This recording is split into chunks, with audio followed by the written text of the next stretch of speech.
موافقات عمر رضی اللہ عنہ. موافق کیا ہوتا ہے کہ جب ایسے قرآن پاک میں کوئی آیت نازل ہو رہی تھی نا تو اس سے پہلے حضرت عمر رضی اللہ عنہ نے کوئی بات کی کہ یا رسول اللہ صلی اللہ علیہ وسلم ایسا ہونا چاہیے. وہ بات کا تو نہیں پسند آئی کہ اللہ تعالیٰ نے اسی بات کے حوالے سے قرآن پاک میں جو ہے وہ آیت نازل کر دی. اس کو کہا جاتا ہے موافق. حضور علیہ السلام نے فرمایا میری امت کے جو محدث ہے نا وہ کون ہے؟ عمر.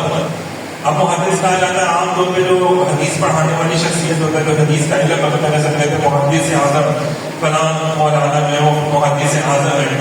یہاں پہ جب صحابہ کرام نے پوچھا یا رسول اللہ صلی اللہ علیہ وسلم محدث کون ہوتے ہیں، فرمایا کہ جس کی زبان سے رب بات کرتا ہے، دادا جگہ جس کی زبان سے یہ شانی میں ہے وہ ساری کی ساری ہم نے بھی نہیں دی، یہ اللہ تعالیٰ نے دی. اور رسول اللہ صلی اللہ علیہ وسلم نے جو لوگ صحابہ کرام سے نفرت کرتے ہیں، بغض کا بیج لوگوں کے دلوں میں بہت ڈال دیتے ہیں، ان کو ذرا سوچنا چاہیے وہ ان کے بارے میں کیا بات کر رہے ہیں کہ جن سے اللہ بھی محبت کرتا ہے، اللہ کے رسول بھی محبت کرتے ہیں. یہاں تک کہ قرآن پاک میں آیات میں ان کی محبت میں نازل ہو جاتی ہے، ان سے نفرت کر رہے ہیں اور ان کی نفرت ان کے دلوں میں ڈال رہے ہیں.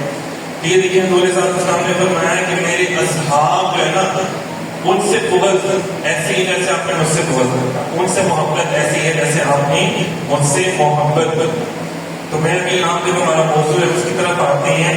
کل 20 آیات ہیں، خیر 20 سے کچھ زیادہ بھی کچھ مفسرین نے لکھا ہے جو کہ حضرت عمر پاک رضی اللہ تعالیٰ عنہ کی رائے کے موافق نازل ہے.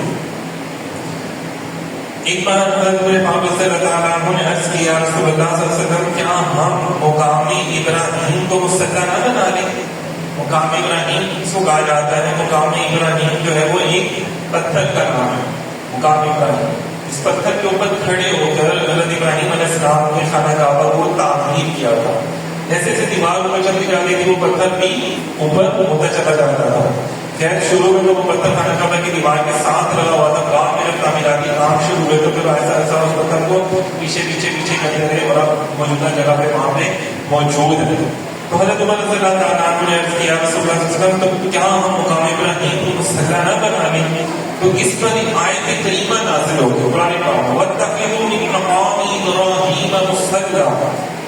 پہلے پارے کی سورۃ بقرہ کی آیت نمبر 125 میں مسلمانوں تم ابراہیم کے کھڑے ہونے کی جگہ کو نماز کا مقام بناؤ. اب جو لوگ عمرہ کرنے کے لیے جاتے ہیں طواف کر لیتے ہیں، اس کے بعد 2 نفل ادا کرتے ہیں. 2 نفل کہاں ادا کیے جاتے ہیں؟ مقام ابراہیم پر. سامنے مقام ابراہیم ہوتا ہے، اس کا خانہ کعبہ ہوتا ہے. تو لوگ اس کے پیچھے کھڑے ہوئے، یہاں پہ کھڑے ہوئے، جیسے میں کھڑا ہوں تو یہاں پہ کیمرہ لگا کہ میرے سامنے یہ ہے مقام ابراہیم.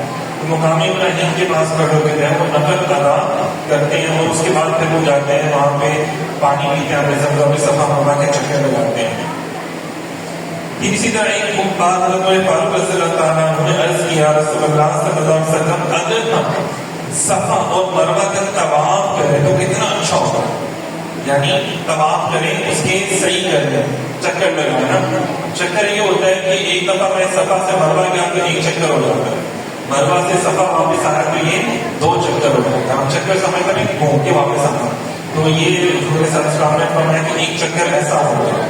اچھا جی قرآن پاک میں اس کے حوالے سے آیت کا نازل بھی دوسرے پارے میں سورۃ بقرہ کی آیت نمبر 158 ان الصفا والمروہ من شعائر اللہ فمن حج البیت او اعتمر فلا جناح علیہ ان یطوف بہما. بے شک صفا اور مروہ اللہ کی نشانیوں میں سے، جو اس گھر کا حج یا عمرہ کرے اس پر کچھ گناہ نہیں کہ دونوں کے چکر لگائے. ابھی دوسری آیت میں نے آپ کو بیان کی. اسی طرح عبداللہ بن ابی جو منافقوں کا